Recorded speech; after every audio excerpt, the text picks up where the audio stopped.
Hello friends, আসসালামু আলাইকুম। Welcome to my channel Munni kitchen. আজকে রান্না করব ঝিঙে পোস্ত দিয়ে বাটা মাছ। এখানে 1 কেজি ঝিঙে ভালোভাবে ছিলে কেটে নিয়েছি বড় বড় টুকরো করে। 700 গ্রাম বাটা মাছ ভালোভাবে কেটে ধুয়ে নিয়েছি। এবার মাছগুলোকে ভালোভাবে লবণ হলুদ মাখিয়ে 10 মিনিট রেখে দেব।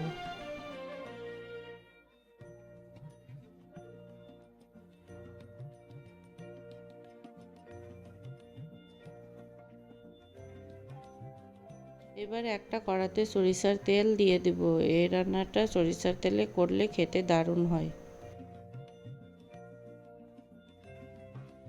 তেল গরম হয়ে গেছে, এবার মাছগুলো দিয়ে দেব।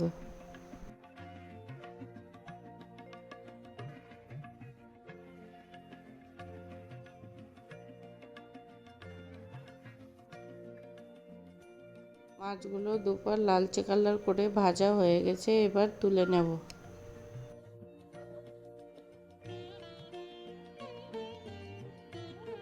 একইভাবে সব মাছ ভেজে নেব।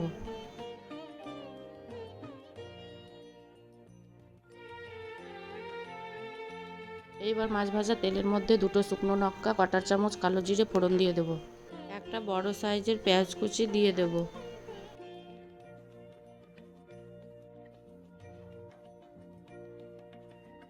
পেঁয়াজটা গোল্ডেন ব্রাউন কালার হলে 1 চামচ রসুন বাটা দিয়ে দেব। পেঁয়াজের সঙ্গে রসুনটা ভালোভাবে কষিয়ে নিব রসুনের কাঁচা গন্ধ যাওয়া পর্যন্ত। এবার কিছু গুঁড়ো মশলা দিয়ে দিব। 1/2 চামচ হলুদ গুঁড়ো, 1/2 চামচ ধনে গুঁড়ো, 1/2 চামচ জিরে গুঁড়ো, 1/2 চামচ শুকনো লঙ্কা গুঁড়ো। এবার স্বাদ মতো লবণ দিয়ে দেব। এবার 1.5 চামচ পোস্ত বাটা দিয়ে দেব। পোস্ত বাটার বাটিটা ধুয়ে 2 চামচের মতো জল দিয়ে দেব।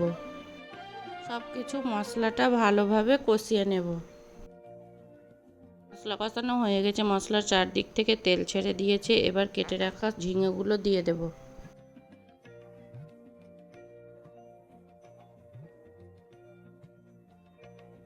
ঝিঙেটা মশলার সঙ্গে ভালোভাবে কষিয়ে নিব। ঝিঙেটা প্রায় 80% সিদ্ধ হয়ে গেছে।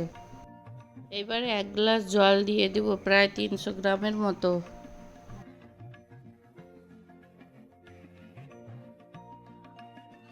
জলটা ভালোভাবে ফুটে গেছে, এবার ভেজে রাখা মাছগুলো দিয়ে দেব।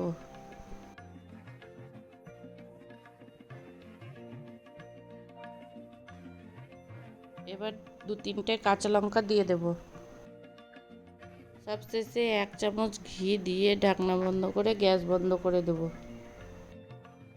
হয়ে গেছে ঝিঙে পোস্ত দিয়ে মাছ রান্না। গরম ভাত দিয়ে খেতে দারুণ লাগে। আমার রেসিপিটি ভালো লাগলে আমার চ্যানেলটি সাবস্ক্রাইব করে লাইক কমেন্ট শেয়ার করে দেবেন প্লিজ।